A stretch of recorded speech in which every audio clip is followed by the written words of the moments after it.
Swayam Prabha. Digital India. Educated India.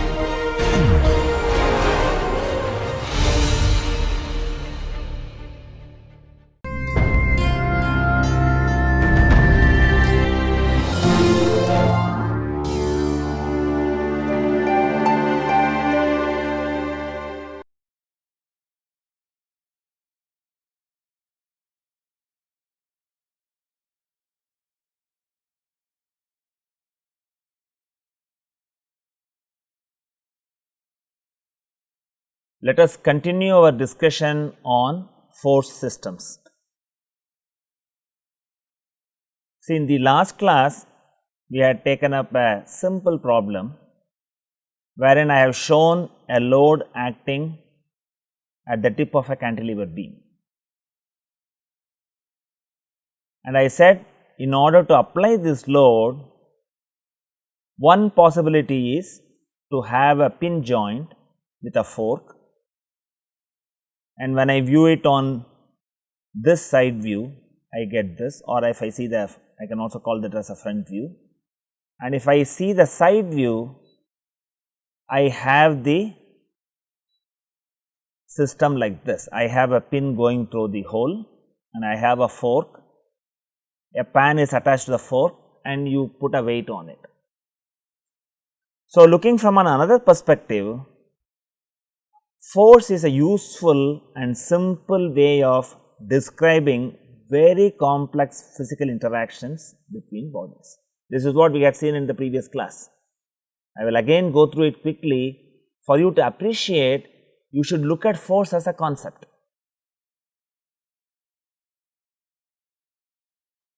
I pass a imaginary plane cutting the pin and the block assembly, and I would see the pin sitting on the hole like this. When I magnify it, I can see the clearance between the pin and the block, and you have a contact over this length which is magnified several times, and by Hertzian contact principle you would have a ellipsoidal force distribution.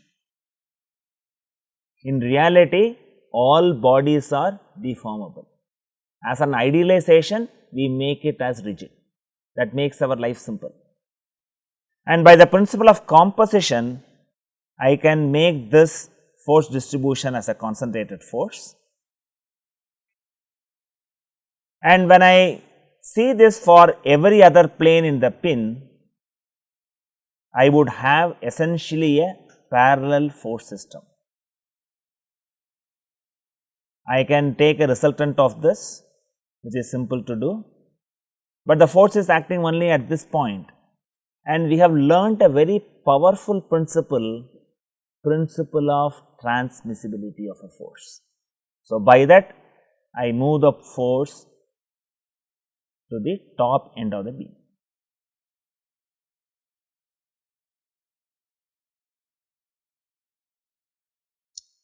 And I have already told you, whenever I apply a force, in general it produces a translation and a rotation. Only translation or only rotation are exceptional cases. And I also said that we have to quantify these effects. Whatever the effect the force is causing, I should know what is the rotatory effect. That is what I get it from the concept of moment of a force. Make a neat sketch of this body and let me apply a force at an arbitrary point on the body, and I would like to find out what is the moment of this force acting at an arbitrary point P. And what is shown now is, I have told you earlier, force can be treated as a sliding vector. As long as I am interested in the external effect of the force, by using the principle of transmissibility, I can treat the force as sliding vector. Now, I take a point P which is arbitrary, there is no special location to that, and if I want to know what is the position vector of this force from the point P?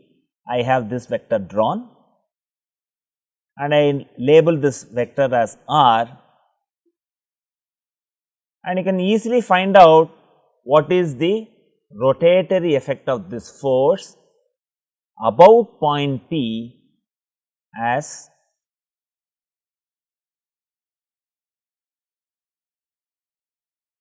m equal to R cross F. From a vectorial notation, you can easily do that.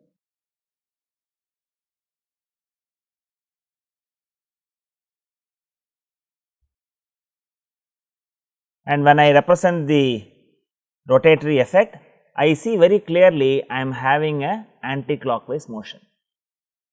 In this course, I would urge you to visualize physically how the force tends to turn the object. Do not just do the mathematics using vectorial algebra. You should always physically make an attempt to visualize the rotatory effect. That will help you to appreciate the subject better. And this is about the axis OO. As force is a sliding vector, moment is also a sliding vector. So, if I have multiple moments acting on the body, if they all meet at a point, I can use vectorial addition and get the resultant.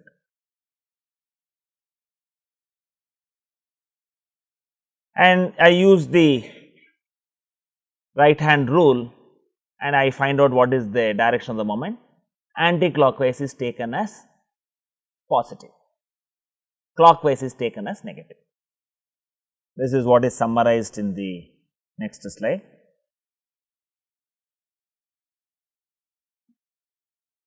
I can also find out moment of a force based on distances which I could calculate. If I find out what is the perpendicular distance from point P to the line of action, I can simply write the moment as the magnitude as F into d. And from the sense of the force acting on it, I can perceive that this is acting anti-clockwise and I label it as positive moment. So, that is what is summarized here. So, I can do a vectorial calculation or I can physically look at what is the distance and also get the rotatory effect. And what would happen when I change the point P on the component? The position vector R will keep changing, in essence D also will keep changing. So, the rotatory effect changes from point to point. It is a very important concept. The rotatory effect of the force differs from which point I am trying to calculate.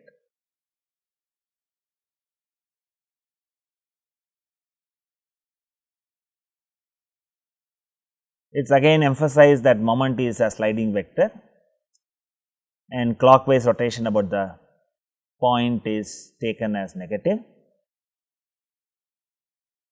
So, when you specify the moment, not only the magnitude, but also the sense of rotation needs to be specified and also perceived by you while solving problems. Do not hang on to only vectorial algebra and say R cross F, I get it, I get all these components I, j, k, then the subject becomes very dry. There is no life to the subject. You should always visualize how the force is trying to rotate the body. And this again shows that it is a sliding vector, force is also a sliding vector. The concept is emphasized again and again, so that you remember this as we go by in the course. Suppose I have an arbitrary line O prime O prime, how do I find out the component? I have the line O prime O prime, and it is again simple. If you know vector algebra, I can easily do that. I have the unit vector as E, I can simply get that as E dot R cross F. It is very simple for you to do that, there is no difficulty in getting it, but I can also appreciate it from the way how the force interacts with the line of interest. There are two cases where the component of moment vanishes about an axis, when the line of action of force cuts the axis like this, or when the line of action is parallel to the line of interest. Suppose I have a force F2 which is parallel to this, component of moment along that axis will be 0. It would help you to simplify complex problems if you understand this property. It is again a useful property that you can employ whenever the need arises. And there is also a very simple theorem goes by the name Varignon. I have a body, make a neat sketch of it. I have an arbitrary force F acting on it. At point x comma y, it is acting, and the force is depicted as Fxi plus Fyj.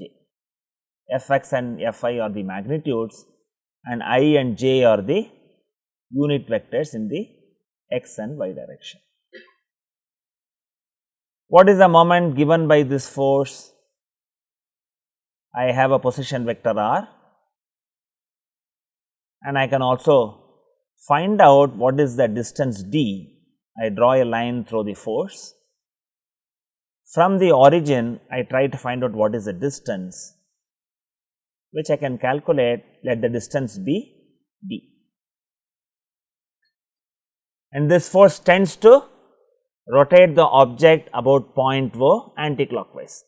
So, I can easily write the value as d into f gives the magnitude, and it will be perpendicular to the plane. So, I get it on the z axis. So, I put the unit vector as k. So, I can find out this.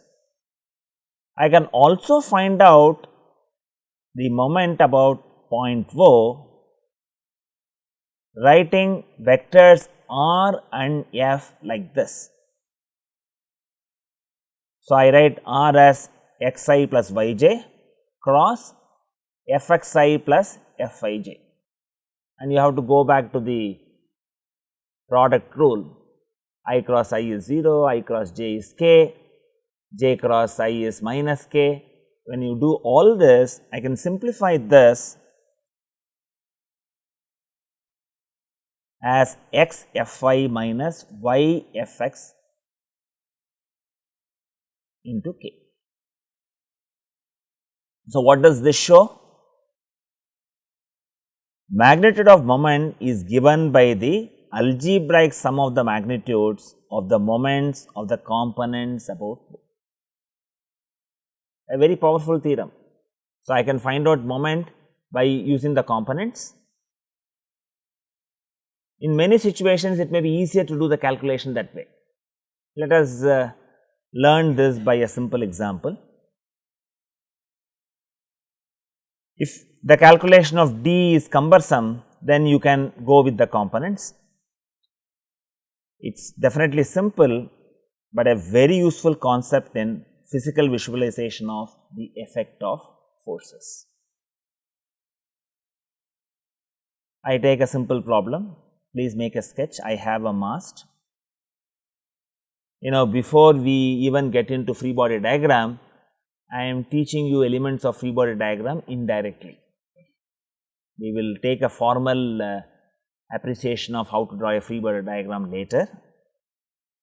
I have an object, this is the ground. I have a point A, this is marked on the ground, and I have a force of 700 newtons acting at this point, oriented at angle 45 degrees, and I have the distance of the point of application. Horizontal distance from point A is given as 1.2 meters, and the vertical distance is given as 3 meters. This is at the same level. If you look at this point and this height depicted as 3 meter are at the same level. It is very easy to do, and we will solve it by 3 different ways. So, in the first method, resolve the force along x and y directions, and it is f cos 45 and f sin 45, and I can also get those values. I get the values as 494.97 newtons, and use the Varignon's theorem. We have already got the distances. Horizontal distance x is 1.2 meters, vertical distance is 3 meters. So, I can directly write the moment from this. Even before you do that, can you visualize in which direction you will have the moment? Is it clockwise or anti-clockwise? It is clockwise. You should visualize this right from the first problem. Even though your mathematics will give you correctly what is the correct vectorial orientation, physically you feel that, get that habit. Okay. Both forces F2 and F1 as well as the resultant F will produce only a clockwise bending moment, and clockwise by convention we have taken that as negative. So, I get this as a number 2078.87 Newton meter in the clockwise direction. So, this is by method 1, straightforward. I have used the Varignon's theorem, used the components and determine the value of the moment. Then I can also do it by the vectorial calculation. I write the position vector r 1.2i plus 3j, because I know that this is at 1.2 meters and this is at 3 meters from the point of interest. The force vector I can write it like this, because I have taken the origin coinciding with the point of interest. I put the distances properly and I put this r cross f. So, when I do the r cross f, I get the value again same as minus 2078.87 k. So, it is straightforward. The third method is I can also find out the distance d and do it.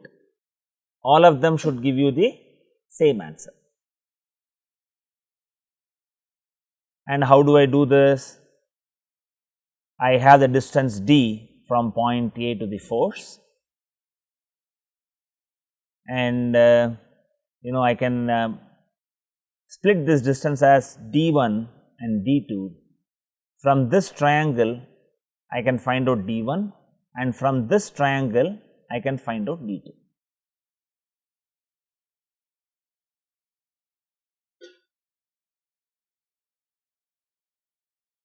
So, I get d1 as 3 cos 45 and d2 as 1.2 sin 45. So, I get the value of d as 2.97 meters. This is rounded off here.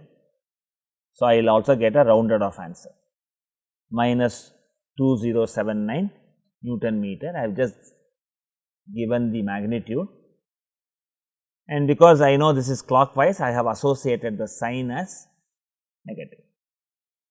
So, a very simple problem. You understand Varignon's theorem in all its totality. These are very simple concepts, but we will be repeatedly using it in the course. Do not treat them as trivial. They appear trivial. You have to have a clear concept, then it is easier for you to do. Now, we will go to a special system of force which will create a couple. The force system consisting of two equal and parallel but non-collinear forces with opposite sense is called a couple. I have the same object, on that I have a force F acting like this. I have another force acting in the opposite direction, and these two are parallel. Now, the question is, what would be the net turning effect of this force system? So, let me take an arbitrary point P, and before I do that, I also specify the axis orientation. I have x, y and z like this, so that I can write my math correctly. So, I take an arbitrary point P. If I have to find out the rotatory effect of each of these forces, I need to first find out the position vector. Let us put arbitrarily the position vectors as r1 and r2. So, I have the position vector r1 for this force and position vector r2 for this force.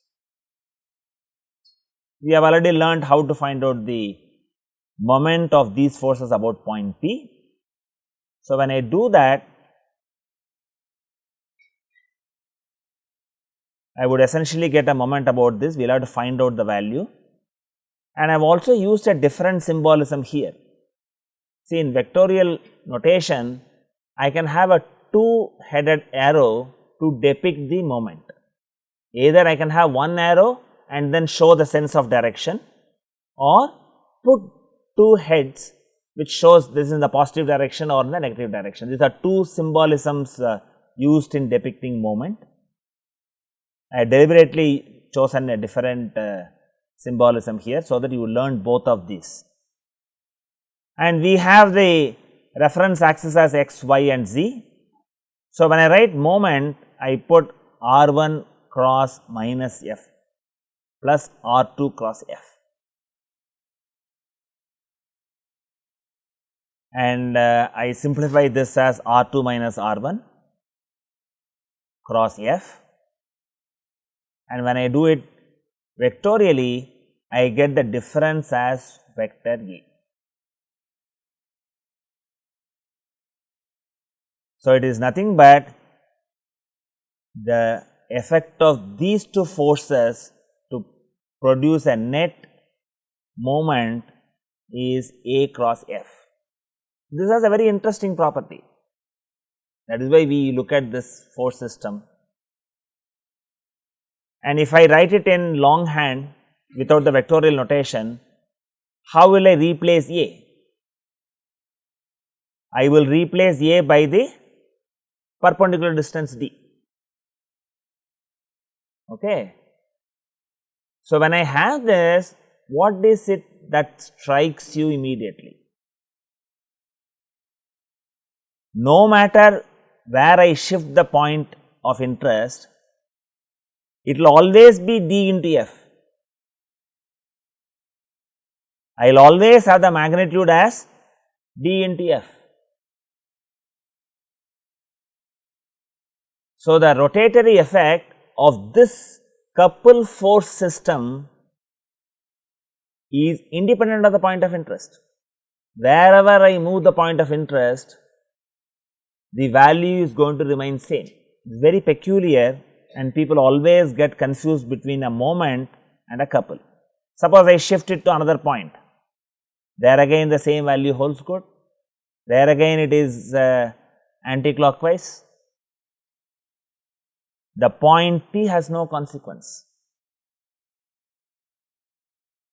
So, wherever I move the point, I have the same value. On the other hand, moment of a force, we found it is dependent on the point of interest. Moment of a couple force system, I have a force system, I do not have one force, but I have two forces. So, it is very peculiar, and you have to get the distinction between a moment and a couple very clearly. If you understand this, rest of the chapters are child's play.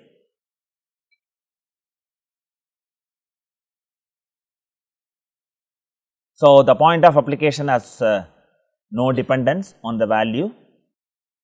So, couple is classified as a free vector.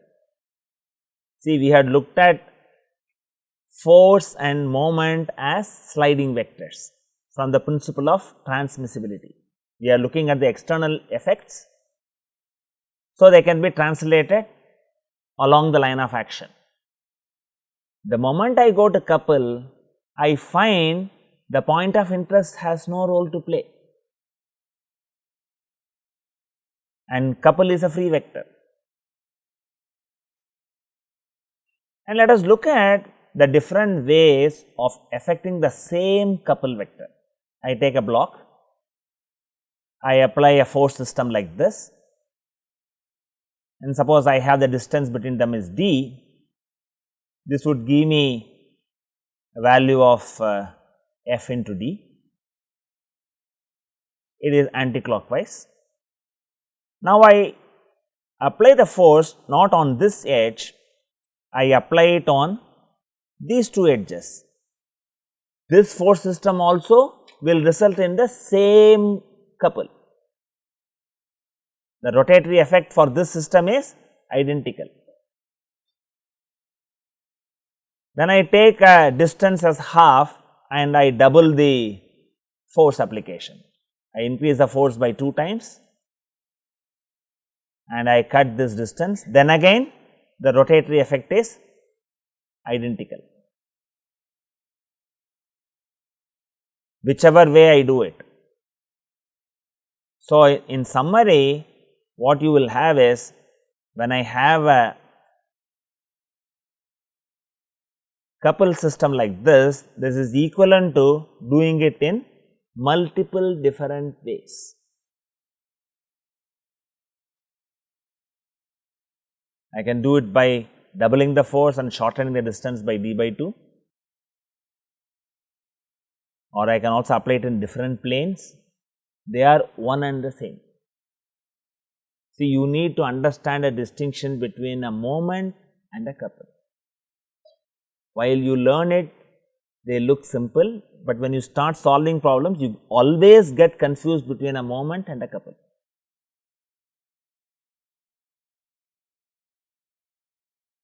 Let us summarize whatever that we have discussed on couple force system. The moment is same about all points in space.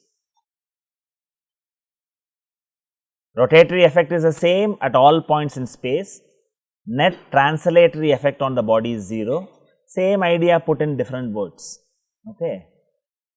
The moment vector m has no specific point of application. It's emphasized couple is a free vector. Here again the unit is Newton meter.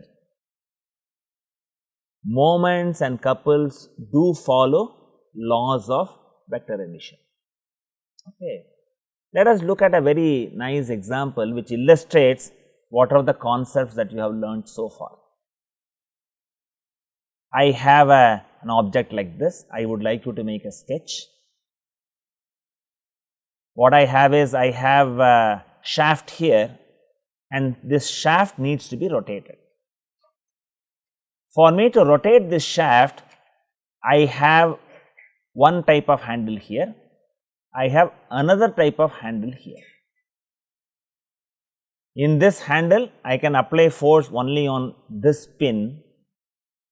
So, I would apply a force to rotate it.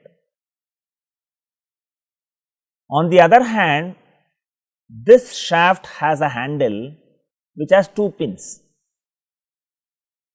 Like what you have learnt in the couple force system, I can apply an equal and opposite forces, they are parallel on both these pins. Now, what I want you to visualize is, in both cases shaft is going to rotate. Are they same or different? What is your first take on it? Before we do the analysis, do you find that I rotate the handle with one hand, or I put 2 forces on the pins and then try to rotate it? Anyway, when I ask you the question, there has to be some difference, fine. So, let us see what it is, and you have enough background to do that, fine. And what I have done here is, I have removed this handle, I have cut this is what you are going to do it in a free body. I will look at what are the forces that act at the end of the shaft, and I would do whatever we have done earlier, fine. Now, I move this force to this place horizontally. I am also going to take this separately in the next slide, but we will see this in the context of couple force system. So, you will understand it better. I move this force this way horizontally. When I move this force this way, what would happen? If I have to move this force this way, it will also provide a rotation. Okay, that will become clear in the next slide, fine. And I will use principle of transmissibility to translate it like this. Then I move this force to this place. This is what I am going to do. Moving the force from this position to this position would give me a couple here. The value is F into B, and moving this force will give me a rotation. This is what my ultimate aim, but I would have My equal to Fb, Mz as well as force acting on the shaft. Right now, it is not clear. Okay. I will take up the next slide and then explain you back. From the context of rotating the shaft, whether I rotate it with one handle or two pins, a special handle with two pins where I can apply force at two places and mimic the couple force system, I will introduce only rotation there. I will not have any other additional forces. We will understand it more clearly by the next slide, where I demonstrate what happens when I move a force from one line of action to another line of action. We will go there and then again come back. Okay. So, the idea is resolution of a force into a force and a couple. You may ask, why do we need to do this? At the start of the class, I had a simple force system as concurrent. When the force systems are concurrent, by using the principle of transmissibility, I could move them to the point of meeting, and I can find the vector law for me to add. Suppose the lines of actions of forces are different, how am I going to find out the resultant? I must have a via media to do that, and that you achieve by resolving a force as a force and a couple. So, let me take point P1. Let me have a force F acting on point P1. Now, my interest is, I want to move the force from point P1 to point P2 while maintaining the same external effect as the original force F. I do not want to make any modifications on that. I cannot simply take the force and put it at point P2. My problem is, I have a force acting at point P1. Now, I would like to see if I have to translate this force to point P2, what would be the effect? Okay. So, what I am going to do is, I will introduce two forces at P2. My interest is to see what happens when I translate this force to point P2. My interest is, I do not want to alter the external effects. If I move the force this to P2, the external effects are changed. In order to cancel that, what is it that I can do? I can put another force here. If I put force equal and opposite, have I applied a force at point P2? I have not done anything. So, this is equivalent to what was original. But can I visualize this from a different perspective? We have learnt what is a couple. Now, I can quickly see I have a force, they are equal and opposite, they are parallel, So, these two forces form a couple. So, I can replace this by a couple vector. Is the idea clear? So, now what I am going to do is,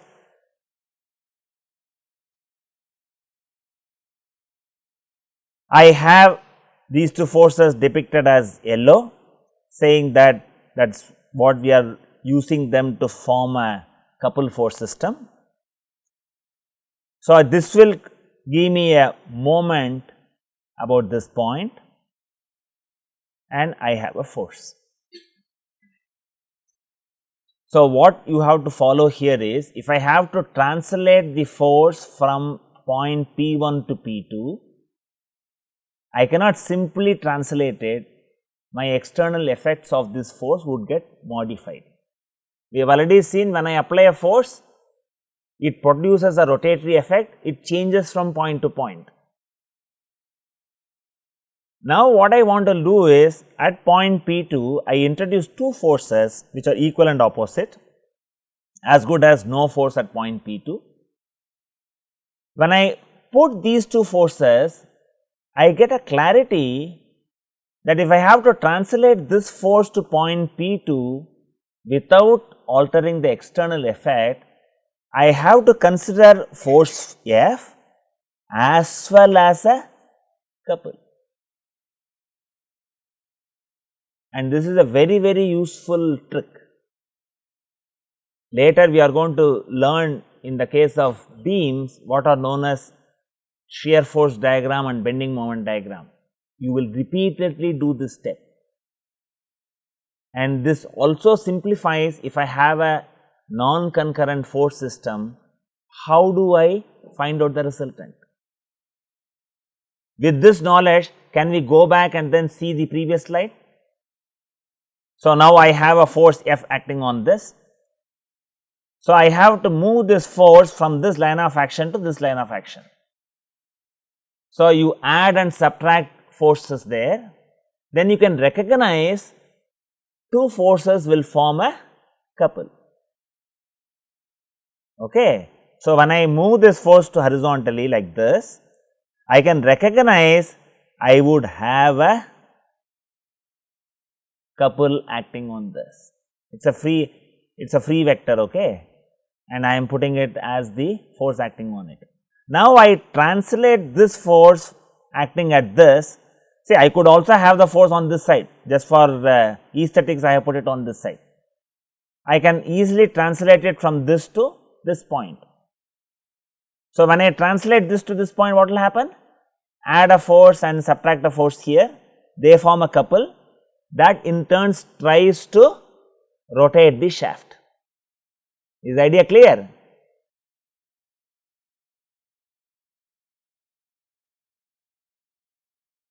So, that is what is shown in this diagram. I have a force, so I have a twisting moment. So, when I apply a force only on one handle, the net effect on the shaft is like this. I not only have rotation, but I also have a couple FB as well as force F. Whereas, if I apply an equal and opposite force properly, I would just have a rotatory effect of the shaft. Is the idea clear? So, I would like to emphasize that this is a step that finds repeated applications in the study of mechanics. It appears very simple.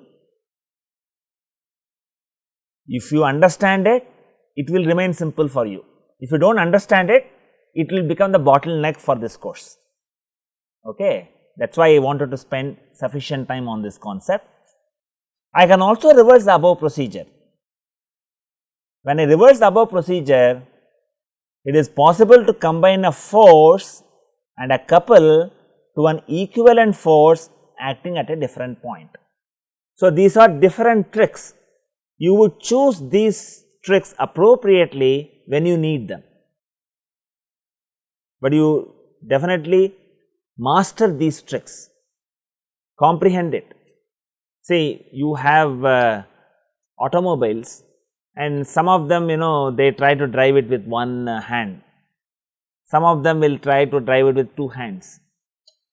In earlier days, when people are not having power steering, they need two hands to rotate the steering wheel.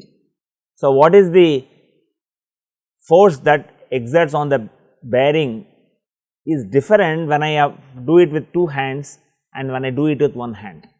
They are not same from a mechanics point of view. Though physically you have the steering wheel is rotated, from mechanics point of view, the bearing that is available in the car will experience different force system. So, now I have a trick. I have a body with forces acting at different directions. They are not having a common line of action. They do not meet at a point.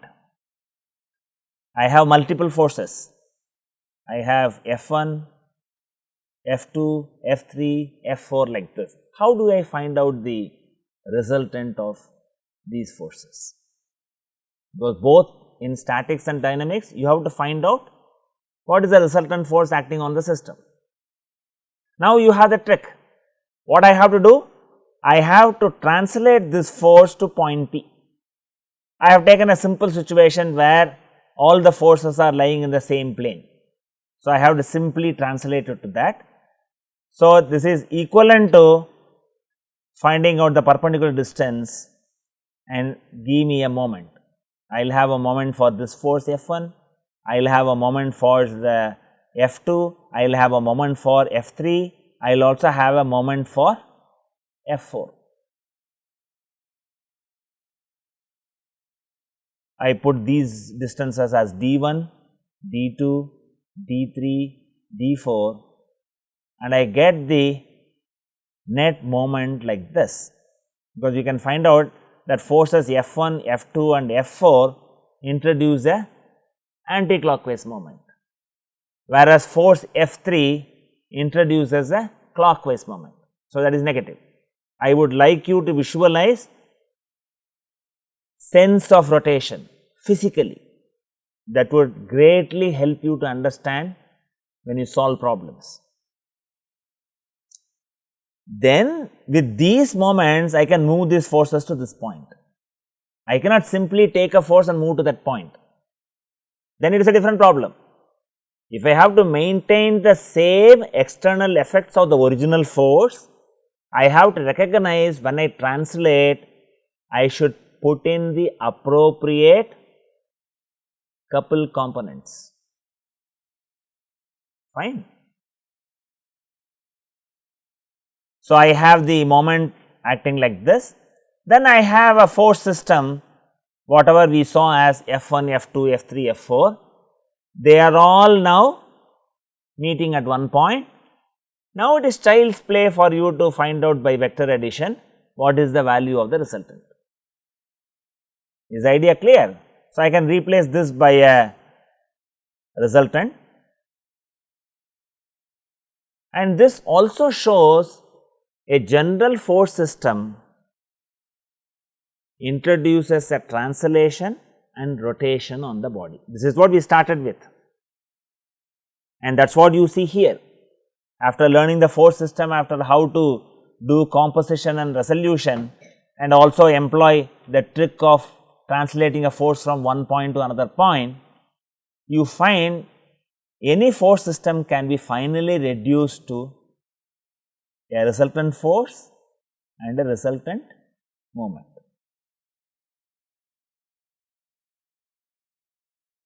So, in summary, what you find here is analysis of forces and determination of resultants of forces is common to both statics and dynamics. In statics, the body is said to be in equilibrium.